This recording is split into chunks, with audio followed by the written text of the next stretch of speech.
I can think of no better way to start this event off than with turning it over to Morten Bruun, our Managing Director of North America at Worksome. He's going to deliver this keynote speech all about things external workforce, future of work, and really what is Worksome's role in that. So, Morten. Great. Thanks so much. Thanks, and thank you so much for coming today. I am personally really excited about this. And I can tell you why. So like 4 years ago, I moved to New York from Copenhagen and launched Worksome. And one of the first things that I did was an event like this. So I called it Worksome's Launch and Lunch and Learn event, which I was very excited about that title.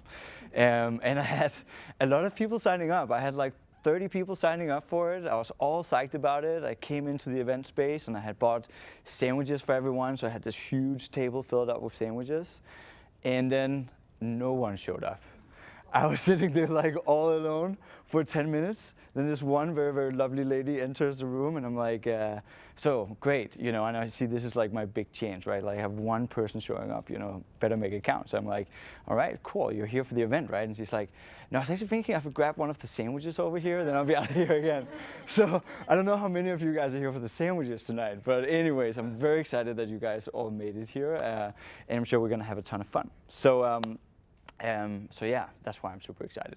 One of the things I'm really super excited about as well is that we have some amazing people in here tonight as well. So we have people from Vice, we have people from Google, we have people from HBO, we have people from basically, you know, different sectors, advertising, technology, finance, banking. So I think this is just a really good group of people and we would love to do this more, bringing everyone together and talking about everything external workforce. So I can really, if you guys have time, then definitely stick around afterwards. We'll go into a small speakeasy that we've created over here in the back with wine and all types of good stuff. But now that I have you here, you guys are forced to listen to me for a little bit, which is really exciting for me. So a couple of things that I thought was good just to sort of set the scene before we go over to the panel debate is talking a little bit about where the sort of industry is heading and where we see it. And I think for all of you guys who've been working in the space for a while, I think you've seen how the space has changed. And if we look at it now, we have 40% of US workers are ICs or independent contractors somehow, either as like a full-time job or they are like, moonlighting, whatever it is. Like, so we have a lot of people that are in this sort of flexible space and working as freelancers or contractors or consultants. So we've just seen this wave. And one of the things that I think excites me a lot about it is that it brings a lot of benefits both to the freelancers and contractors themselves. You can design your own work life and you don't have to work with just one company for 20 years. You can have many different things and, sort of follow different types of passions, but also for the companies, right? So especially now that we're seeing a lot of change and a lot of turmoil out there, having that ability to really scale up and down your workforce as needed, right? So you have an area that you want to double down in, that's easy if you sort of have this like flexibility in your workforce. Now the thing is, is this really like news to any of us? Have we heard this kind of like thing before of how great the future of work is? I feel like we've all heard it. I've heard it a ton of times. I've said it myself a ton of times, and I'm honestly like, it really doesn't do the trick for me anymore, because I think the annoying thing is we all agree that it's amazing and it's going to be exciting when we actually get there and we get to this future of work. Everyone knows that it can bring benefits to the businesses and the organizations and the people working for them, the freelancers. So the real question is, if it's so great and we all agree that it's great, then why the fuck hasn't it happened yet, right?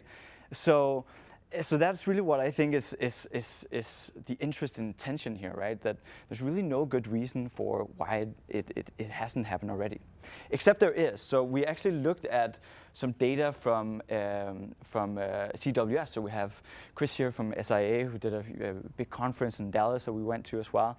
And I think one of the sort of data points that stuck with me when we asked some of these people, like, how they felt about their program, 50%.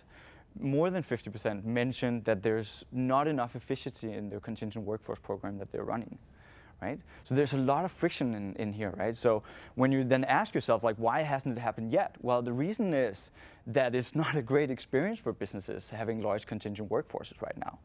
And it's not like these people aren't trying to solve it. 88% of them, they have a VMS in place. They do use vendor management system and very advanced, dedicated pieces of technology. 66% of them have an MSP helping them out as well. It's like a sort of a service layer on top of that. So it's not like people are just sitting on their hands or lazy and aren't trying to really make this happen. Everyone is trying the best that they can to make this come true. So when we then sort of dive a little bit deeper into it, one of the big trends that we also saw at CWS was this rise of people going for direct talent as well. So one of the big trends that I find quite interesting is as your sort of talent program matures, you have more and more focus on your direct sourcing. So having direct relationships with contractors and freelancers. So sort of not relying on just large vendors to supply you with labor, but actually finding, what are the type of people that we want to work with and sort of give that power to our hiring managers. And that combined with the types of technologies that are out there, the VMSs, right?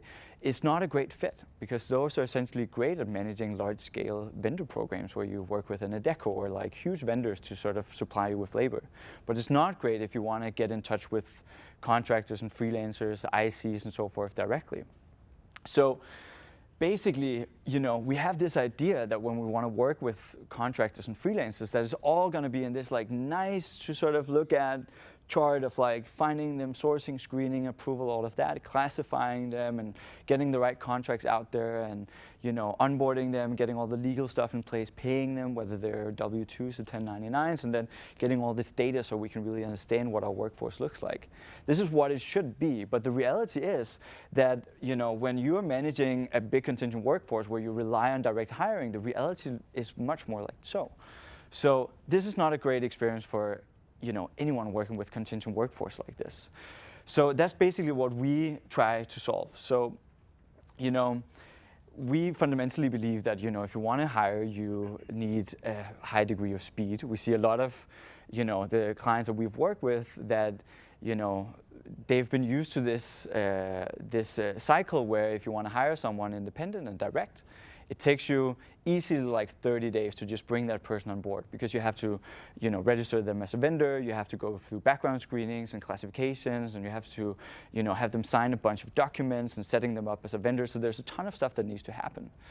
And that's not great if you are in a business where your access to talent and your ability to get that talent really fast is, core for your essentially competitiveness, right?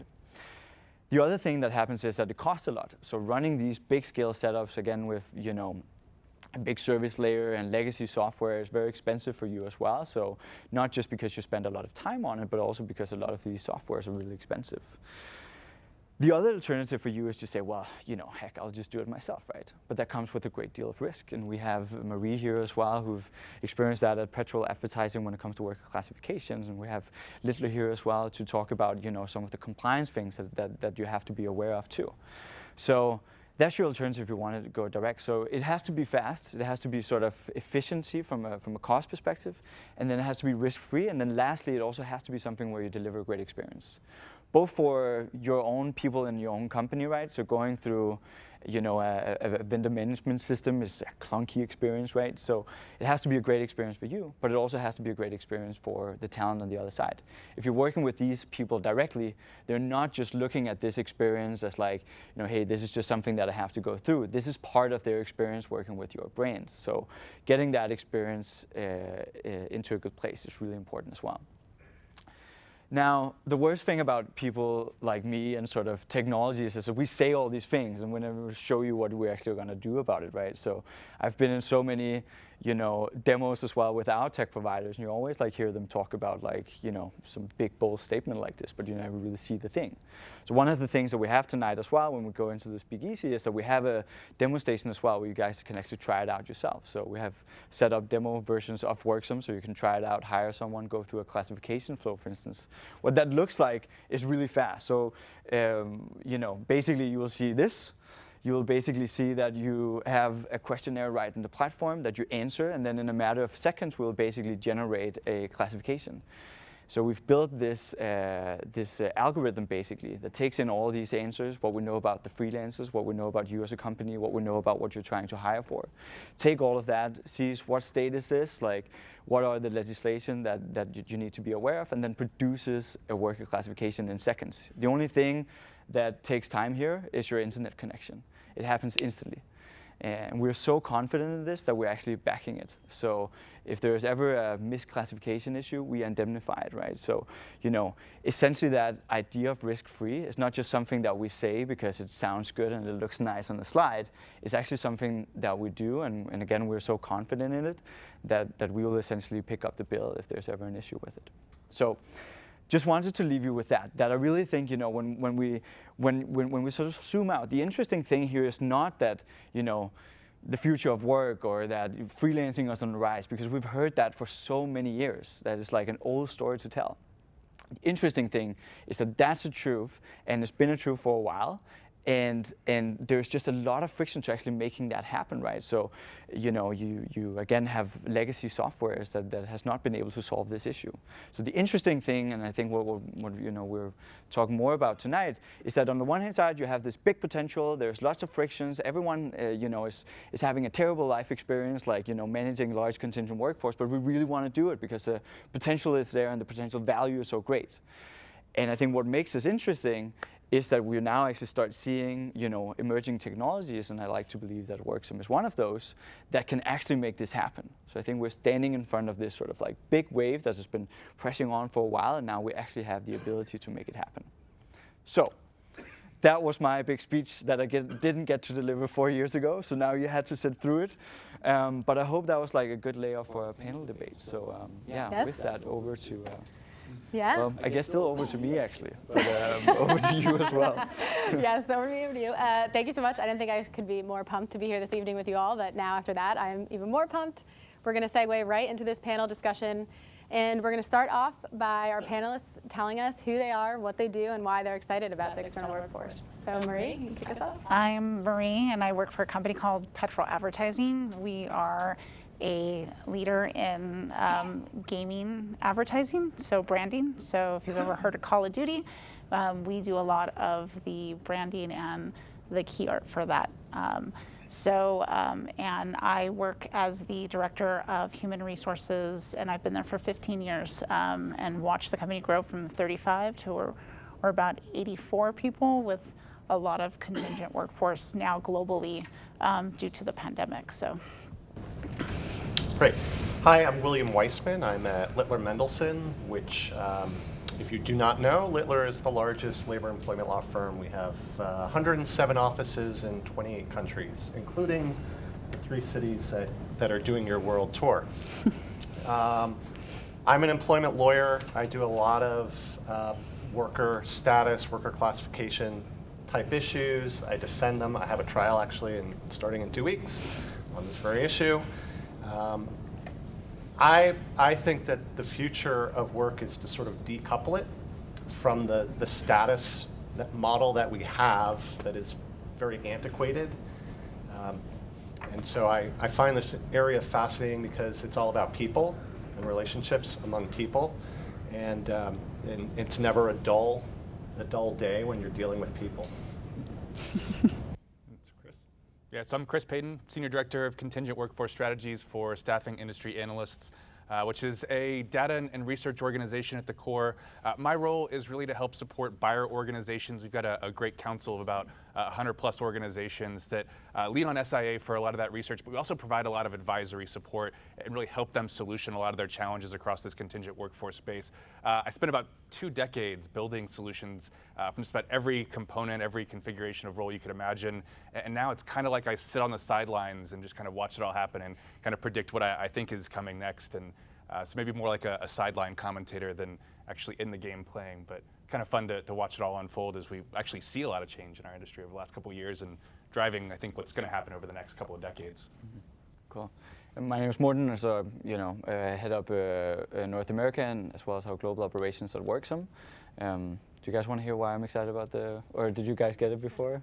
I think we got it. All right. Awesome. So I'll just say a couple things before we kick this off. When we were getting this panel content together, and first of all, we have some stellar expertise here, and we really have some of the best minds in the business who cover all sides of the coin, external workforce, which all of us in this room have been concerned for the last at least year or more. It really comes down to talent, right? This buzz phrase that doesn't seem to go away, that's been around forever, the war for talent. What did COVID do? It had people look internally at their lives and how they're spending their time. We spend a lot of time at work, and so most people found that they truly weren't happy at work in the way that they were working, maybe what they were working on. And so a lot of people chose a different path, and then we see the great resignation. And at the same time, what's going on at companies? Most companies are growing their contingent workforce 50% or more from what they were doing pre-pandemic. So this is a clear trend, right? And so one of the things we're going to talk about shortly is sort of these talent channels. So the talent wants to work differently. It's going to happen whether or not we keep up, and so it's interesting. And what we're seeing at Worksome is many of our clients are considering, when you think of your traditional staffing channels or how you're sourcing your talent, we're seeing a lot of our clients and really across the industry considering this direct sourcing channel. For many reasons, your contingent workforce program brand, your company brand, the fact that you can build a talent pool and have people that you're really happy with, their skills that you're happy with, you can engage them over time and maintain that. It's cost effective, it's time efficient. So that's one of the most interesting things I think we're seeing. And so I would actually ask Chris to start it off and just hear from you. What have you seen across the industry in terms of how organizations with large external workforce are? Yeah, and we talk about this kind of focus on talent, and I go back maybe pre-pandemic, and I think we took talent for granted, right? We almost commoditized it across a lot of our sourcing channels, and I think the last couple of years, organizations have realized that they've really got to be differentiators in how they approach talent and how they actually think about that persona. Even how we built technologies and processes, we've been very focused on that client perspective, and now we start to think about that bigger ecosystem. We look at the talent. We do a great report every year. It's a temporary worker survey, and we ask all the temporary workers, not all of them, but a good sampling in the market, what drives you and maybe what motivates you to be a contingent worker. Historically, the number one answer has always been to get a full-time role, by far. It's the number one, and it's like leaps and bounds ahead of every other answer. And I think when we look back at the data over the last 2 years, we start to see other components come up into that consideration, like flexible work environment, satisfaction in the work that they do, having other opportunities outside of just the core work that they tend to focus on. And so when you start to think about being that talent differentiator, you've got to start thinking like that individual, like that resource, so that you can start to get them interested in your organization. So really, when we think about direct sourcing as a function, it's a re-engineering about how we've gone to market for this talent. It's trying to get directly to that individual, have a more direct message, be able to share that culture directly, organize that talent a little bit better. So yeah, this is definitely one of those concepts I think organizations are leaning on predominantly to get better at identifying and organizing talent, and like I said, becoming that differentiator in the market. Yeah, and how has that worked for you, Maria? How do you engage your talent pool? I think for us, we really try to, globally, that's really what we sort of did over the pandemic, is that we wanted to reach out to the global art, community. Unfortunately, I'm from LA, and it's sort of, you get the same people that you work with. So allowing us to go globally to get that contingent workforce has actually really helped us, because there's a lot of people elsewhere that would love to work in other countries, that would love to work with a US-based gaming, that works in the gaming industry. So for us, that is, what's helped us. It's still difficult to do it domestically with contingent workforce, because it's very time-consuming, depending on what the laws and the compliance are. But globally, it's really helped us have a pool of people. Yep. I would say, what has been your experience with the compliance aspect and hiring in the U.S.? Very difficult, and in California, it's very difficult. So it's, we were talking about, there's something called AB5 in California, and during the pandemic, there wasn't a need for the compliance because everybody was focused on the pandemic. But now that we're kind of coming out of the pandemic, the government out there is very curious about the status of how you classify people. So it's a lot more difficult, and we have to be mindful of that. You say curious, I say opportunistic.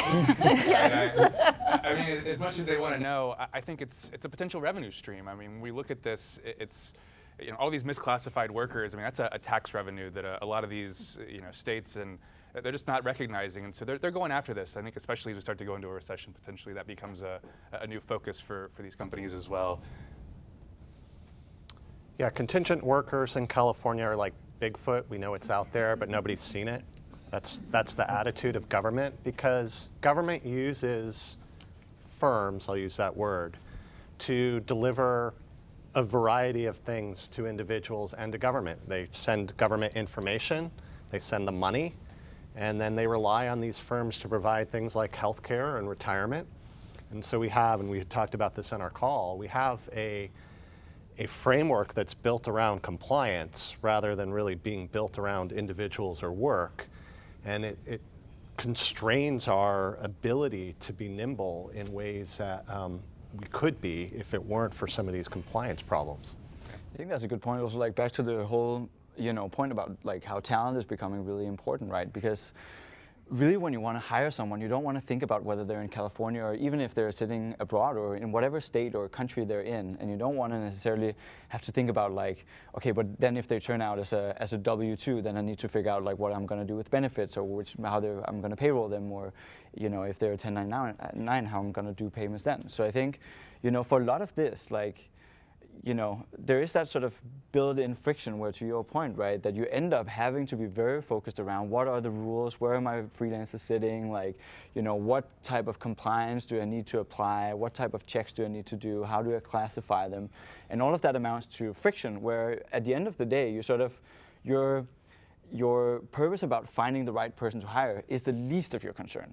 And you have concerns around like how are they going to turn out when I classify them, how is it going to work out with background checks, where are they sitting at, and you really don't want to deal with that stuff because it adds friction and it takes away attention from you actually just hiring the people that you want to hire, bringing them on board really fast and get them to start working for you right there and then. So I think it is like, it ends up becoming that thing that doesn't really have anything to do with talent, but ends up actually restricting you from getting the talent that you really want to get. Yeah, I think that's one of the biggest challenges for sure, is compliance as a blocker. So then the question becomes, how do you sort of navigate that? And especially to consider in the US, as these things start Bigfoot, but what if Bigfoot becomes real?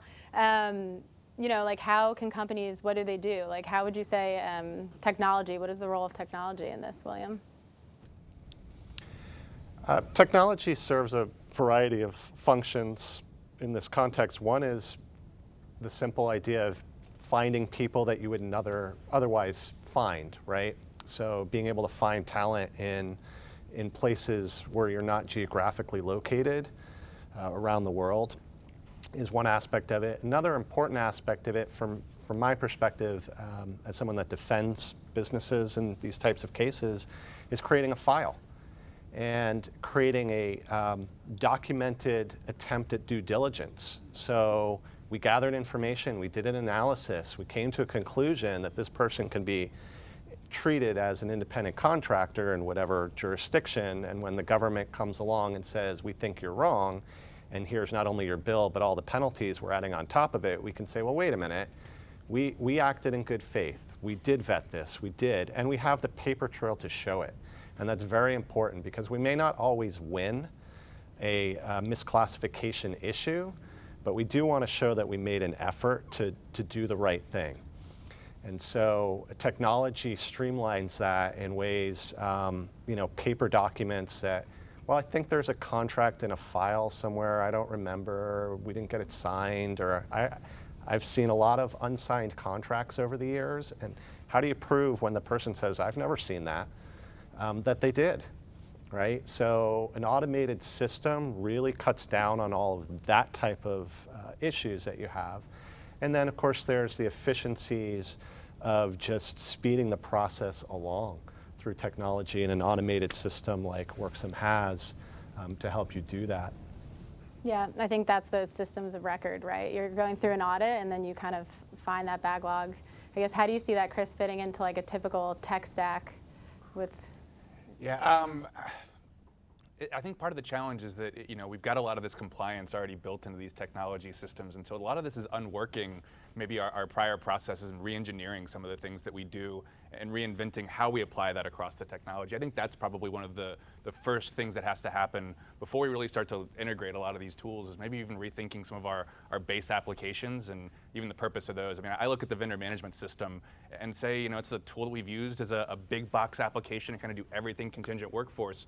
Now we start to think about total workforce, maybe it's got limitations, and maybe there's other opportunities as we start to refocus maybe on more human capital type applications that, again, refocus on the other personas in the ecosystem. So yeah, I think there's an evolution that's happening. All these tools, as they fit together, I think we start to get savvy about integration and how we share data across systems. I think that's going to be a key component as well. I don't think these vendor management systems are going away. I think they're going to have to learn how to work with all these other tools and services, and I think that's a big gap right now in trying to get adoption. How are these tools starting to accept some of these outside applications, accept some of these newer processes that we're using, like direct sourcing, to connect to the talent where we used to just connect to vendors. Again, it's maybe a different approach to the vendor management application. Yeah, I think that's a really good point, and also I think there's a very big use case for vendor management systems. That's obviously right, but it's a big difference between working with an Adecco that you want to send out a requisition for X number of roles that you have to fill, and then working with direct talent that you want to hire. And I think on the whole compliance side, right? My first job was at Google, so I tend to see everything as something that can be solved with a mix of technology and data. And I think that's definitely true for a lot of the compliance things that we see. And a lot of it can be solved by actually applying technology to automate and make sure that a lot of these processes are streamlined and worked in a good way. But you also have things where, for instance, if you're employing a lot of international workers, you have to think about permanent establishment risk in different countries, and that's not something that you can make go away by applying technology. But you can at least have the data and the insights that tells you, well, we're employing this many people or we're hiring this many people in country X. So at some point that will become a risk that we have to sort of figure out. So I think there's sort of two steps in it, right? One is, to your point, Chris, that evaluation of saying, do we have a one-size-fits-all solution, and that probably as nice as it would be doesn't exist, and if you use a VMS for everything, then you definitely feel those pain points.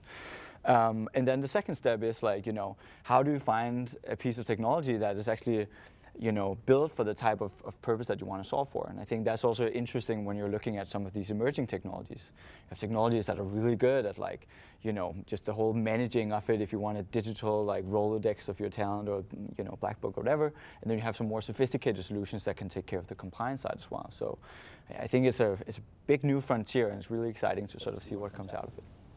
Yeah. And you mentioned sort of global talent. I know, Marie, that's what your external talent looks like, and you're working with, at any given time, around 100 contractors. How do you manage, and what do your systems look like? Well, I mean, for us, Worksome actually came to, I was just telling them that I've never answered random emails from people, from companies, and Worksome came to us at the right place at the right time, to be honest, and it really helped us. We were going into the space of this global work, these contingent workers, and it really actually helped us sort of manage that and push it forward, because we had always wanted to have this. Have a bunch of workers across the globe, but we didn't know how to do it. And then now we can. And it's actually been really helpful for us. It's helped us in so many ways, not just to help us with the actual artwork that we do or whatever it is that we're working with, but also from our accounting side, because trying to pay people from all different kinds of countries is very difficult. And we work with a lot of Chinese country or a lot of Chinese workers, and it's very difficult to to send wires to them. So being able to go through Worksome actually has helped us a lot to actually get to that workforce. And so for us, it's been very helpful to reach out to the global, to the world really, and say, hey, we have, do you want to come and help us work on a project? And it's been very helpful. Nice. What would you say are the biggest challenges if you were to start scaling that program or adding? I think it goes back to compliance. I think it goes back to technology. All of those things are very difficult because you're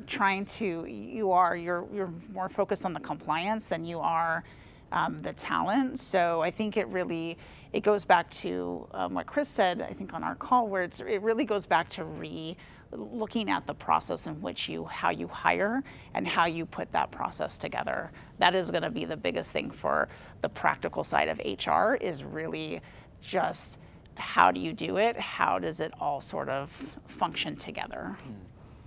Yeah, I guess that's also your point, Chris, about sort of the landscape, and if you introduce more, different pieces of technologies and tools, then you have to figure out like how you actually can bind the data together and combine it, right? Yeah, we started thinking about data governance, and I mean, we even started thinking about like things like total talent, standardizing data even across all of our sourcing channels inside of an organization. I think that even becomes important as we not just look at the direct sourcing and the contingent space, but just thinking about talent across all of these different areas. And again, we think about the technology across all these areas as well. We start to introduce applicant tracking systems and start to see maybe even the overlap for some of our systems into that application. And so, yeah, it becomes a little bit of a mess because everybody's trying to differentiate their technology right now as well. And so it's not like there's a standard. Everybody says, okay, this is one application that's standard and another application that's standard, and there's one way to integrate them. Everybody's trying to do things a little differently, and so yeah, we've got a little bit of a challenge in data governance and connecting the dots between some of these tools. Yeah, really cool. So you mentioned total talent. How do you see sort of, and all these technologies, like, is there going to be some kind of convergence, or how are these all going to play together nicely? I feel like we've been whispering about total talent for like decades now, but nobody's really wanted to gravitate towards it and say, yeah, that's something we're going to do. And I think what I finally realized about total talent is it's absolutely not a destination. It's not something that you can plan to go do. It's really more of a direction you start to move in. It's subtle process changes like reporting common data across some of these channels consistently. Things like your efficiency in hiring workers, whether it's employee, whether it's contingent, whether it's a freelancer, a lot of those cycles are consistent. So we think about how do we create benchmarks across our organization, headcount volume, skill set demands. Again, this all starts to correlate to each other across these categories. What we've done over the last, we'll say, decade, 2 decades, has gotten really good at operating within these specific silos. And so now as we start thinking about these Gen 2 programs, even Gen 3 programs, a lot of what we're doing is picking up some of these practices out of our silo and looking around at the other areas in our organization and figuring out how we can start to join forces, collaborate more, identify redundancies or opportunities in that process. And again, think about talent as one big population, which I don't know that we've ever really done. So again, it's total talent when we think about it. We're moving that direction, but I don't think anybody's really saying, okay, my total talent roadmap says by 2024, we're going to have this full program in place. But you can start doing things today to start building that initiative, right? Yeah, I think that's a good point. It's very much about just taking that first step as well, right? Like, and I think it's exciting to see also some really big companies starting to make these like very bold moves, right? So we're working right now with a big deployment for US-based technology company, but they have about, somewhere between 50 to 60,000 contractors that they use globally, right? And for a company like that, you have to sort of start somewhere, because if you sort of just try to take the whole thing at once, then it's going to kill you in the process, right? So I think they've chosen a really good strategy of saying, okay, let's focus on like one part of the segments that isn't working for us, but we see a lot of friction points today. They use a mix of vendors and direct talent as well. Let's start with that and then make that work really well in one region or for one team, and then let's expand it from there.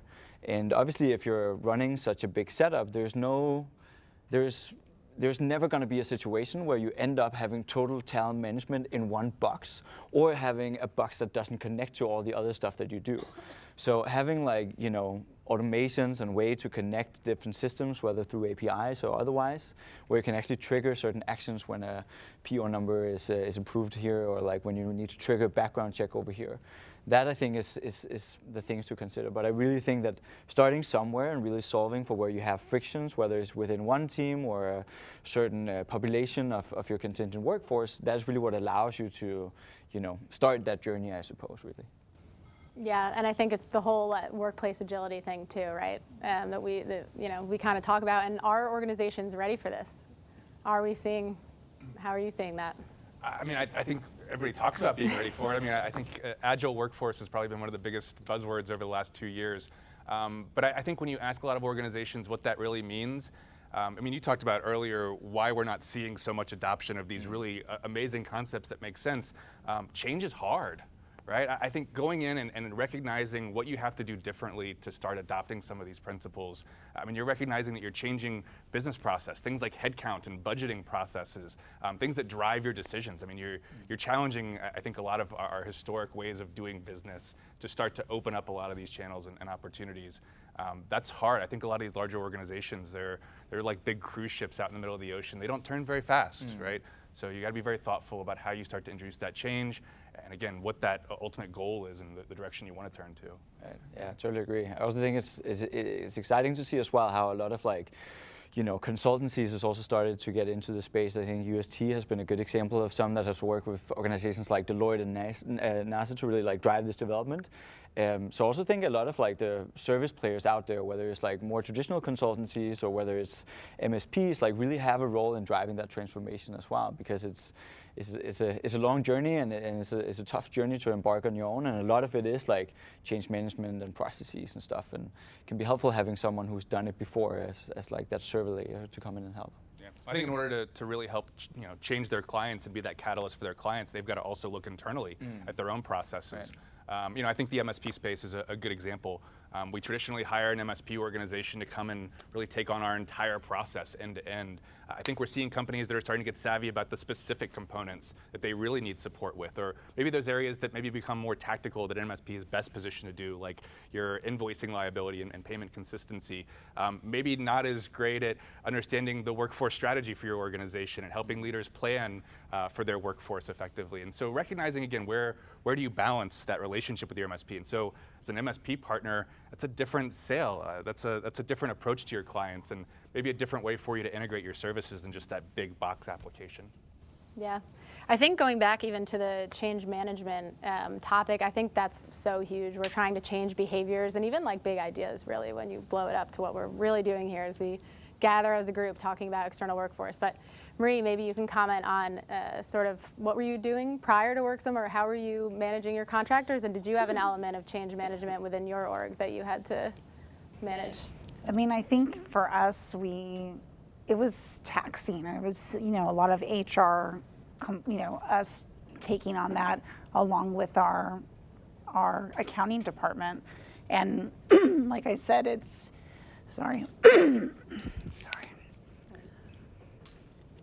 I haven't talked this much in 2 years. There's no mute button. I know. No mask. That's funny. So, thank you. But, we honestly, it came down to us. And although we're still heavily involved in it, allowing our management, our managers who need the direct talent to go and be part of this is actually been helpful, because I really don't know what it takes to what we're looking for often. So we need to give it to the people who do, and allow them to be able to find the talent that they need. But it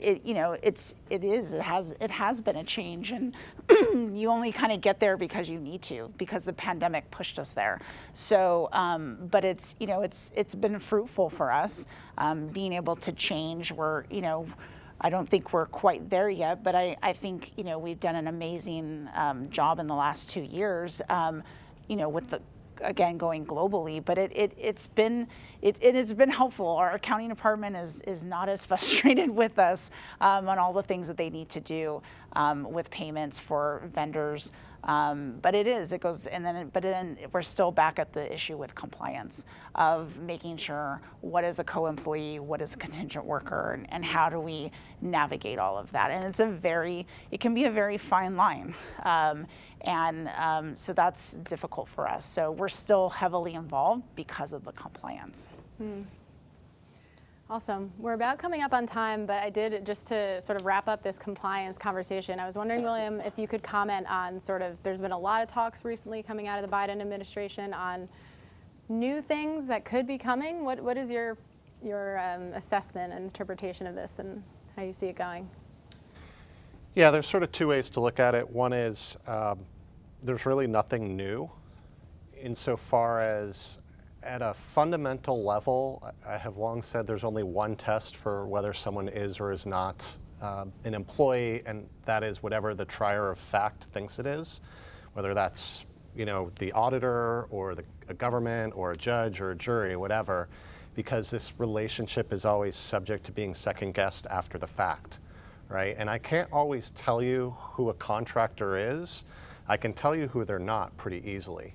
They're not the person that comes in 9 to 5 to your office and sits at the front desk answering the phone, and you tell them what to do and give them a evaluation once a year, et cetera, right? So it's easy to parse out in that respect, but we don't always know when we're right. And the government often will tell us we're not, 3 years later. And so in that sense, that's not really going to change because those decisions are made across 50 states and the federal government in the US. Daily when someone files for unemployment or workers' comp or has a dispute over their wages and goes to a labor commissioner, right? They're made often at very low levels by someone in government who, without saying anything negative, does the best job they can, right, with the information that they have. So in that sense, not really that different. At the same time, government is really trying hard to push everyone to be an employee of someone. Right? Why? So then they're protected and they have minimum wages and they have workers' comp, et cetera. Certain safety net issues at a base level. And so the attitude, which was kind of like this for a few years, if you look at the Fair Labor Standards Act, the statute hasn't changed since 1938 or so, but you went from the Obama administration's interpretation to the Trump administration, and now the Biden administration a month ago is kind of going back, right? And it's flip-flopping. And they're trying to make it harder to make everyone, an independent contractor again. And so I think you'll continue to see that battle between the sort of ideology of who can and can't be self-employed, and that's not going to change. But they're certainly, in the current administration, going to keep pushing. And then I hate to call it a red state, blue state issue, but go to Florida, there's really no employment laws. Come to California, we have a penalty for everything, right? And so there's just different ideologies depending upon what jurisdiction you're in. And we have clients, right, who say, you know what, no more California. We'll get our labor somewhere else. We can, because we now have technologies that let us find these people, right, in Nebraska or Romania or wherever, and they can do the work just as well. And we have these systems, designed to help us as firms manage it and engage them and pay them and get the work, because that's what we care about at the end, the work. Not to say we don't care about people, we do, but the work is what we care about at the end of the day. How do we manage that work and get that work done that we need done? I think it's like, I think the interesting thing is like this is incredibly complicated, right? I think, all of us have tried to talk, to our spouse or kids or our mom about like the work that we do, right? And it's not great, it's very complicated, and there's lots of stuff to sort of dive into, whether it's the legislation or compliance aspect or, whatnot. And then, you know, you have on the other hand side of that, to your point, right? You care about the work and you want to empower the people in your organization to hire the people that they want to hire and want to make it very easy for them. But you can't, because there's like so much stuff that you have to know and that you have to investigate and that you have to check before you can actually get someone in the door to do the work for you. So I think that's really where the big opportunity lies. It's like, again, no one questions the value of it. No one questions the sort of vision or value in having, you know, a flexible workforce or agile workforce come in and do valuable work for you. But the friction around compliance and, you know, again, background checks or worker classification or payments in multiple countries or EOR and AOR services and whatnot, all that is what makes it very difficult for organizations to just put this in the hands of the people that actually knows who they want to hire, the hiring managers, and make them just say, hey, I want to hire, you know, Caroline over here, and she sits in California, and it's all going to be fine because, you know, I know what, you know, I have the safe net around it, right? That's obviously what everyone is trying to sort of get to, but there's a lot of friction that needs to be removed in order for that to feel great. Right? Now, I kind of want to come back to something you said when you talk about, you know, the decisioning around some of these workers and how it's really arbitrary. I mean, you put so much work as an organization into safeguarding this environment, to eliminating co-employment. I mean, how much should organizations really be focused on this in the front end, knowing that so much of that is out of their control in the decisioning? I mean, I look at a lot of our processes being driven by compliance, and I think there's an important place for compliance, but I wonder if we've over-prescribed compliance in certain ways because, I say, we want to fully remove that co-employment mindset when maybe the reality is more mitigating as opposed to eliminating, or finding the healthy balance of it. I don't know if you have a thought on that. Yeah, I guess I would bucket compliance into three groups in this context. One is this worker an employee or not? Someone can only be, at least again in the US, you can only be in relation to someone either an employee or not an employee. There's no other status, right? So that's one compliance, and that's the one that tends to be a little more arbitrary, it seems, at times. Then forget that status issue, just employment in general. There's a whole compliance bucket of, are we doing the right thing? Are we paying them properly? Are they exempt? So New Jersey and Pennsylvania have different rules for who's exempt, and when the pandemic hit and all these people that worked in Philadelphia went home to New Jersey to work, you know, suddenly could have been exempt in Pennsylvania, aren't exempt in New Jersey anymore because we weren't paying them enough, and there's that slight delta, right? All those types of compliance issues pop up, right? That I think you have to pay more attention to. And then, you know, third compliance issue, co-employment, I've always thought has been an overblown issue, mostly because if you have co-employment with someone, it tends to be a contractual issue and compliance issue. And I have yet to find, you know, that people don't want to have that control. If you want the control and you need it for operational reasons, then accept the risk. Maybe you contract it away through indemnification agreements or whatever. But co-employment has always been, I think, overblown as an issue. But I don't think, to answer your sort of question, it is important to do compliance up front because it sets the tone for, you know, all of this down the line. And again, goes back to, we made a good faith effort at due diligence to do this right. And so if you disagree with us, so be it, but don't tell us, you know, we were negligent or fraudulent or anything like that. Yeah, I see so many organizations that take such a zero tolerance policy on this space because of some of these risks. And like I said, I always get concerned that they lose a lot of the opportunity in engaging the workforce by over kind of complying. You want to get one contractor in Montana, or you have one employee in Montana, what's your risk? It's minimal, right? It's when you have 100 people or 1,000 people that the risk goes up, right? So we didn't pay UI to some state, $200 or $400, fine. But the scale is the issue, right? And I think too, it depends on if you actually get caught. So once you get caught. So don't get caught. Yeah. That's what you're saying. So once you get caught, then you go into a panic of having to now reconstruct how you do everything very quickly because you are already on the government's radar, and now you are worried that they will. You know, they don't go back just 1 year, they go back 3 years. So then that becomes a big issue. You know, for us, that's what happens to a lot of production companies. They pay their production crews oh, I'll just send you an invoice. And the problem becomes in Los Angeles, there's just a little tiny entertainment industry out there. You can't do that anymore. You technically have to be a co-employee. And what does that look like? And that is that has been very hard for us and for the rest of the company, especially if you get caught, because again, you're now on their radar. So that is sort of a new thing that companies are having to deal with that we didn't, and again, because of the pandemic, AB5 wasn't really talked about because, people were just trying to not get COVID, and they were trying to get funds from the government to live.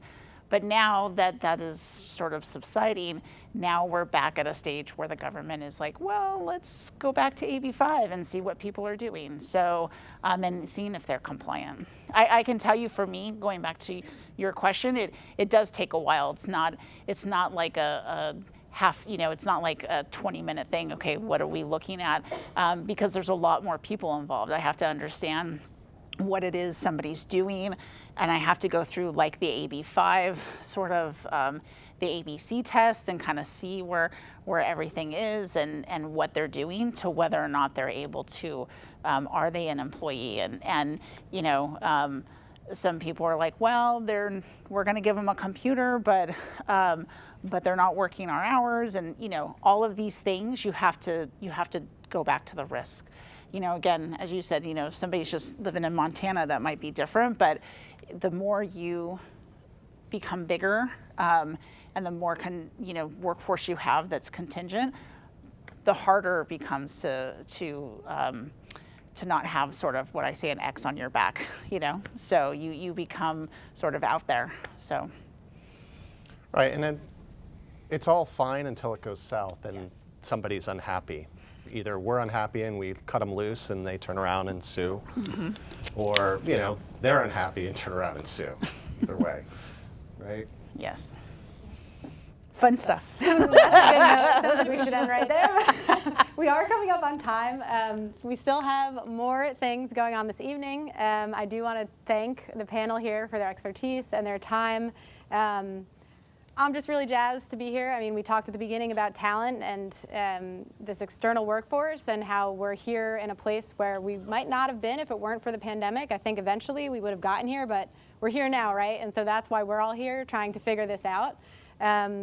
So external workforce innovation, and thank you for listening. Thank you.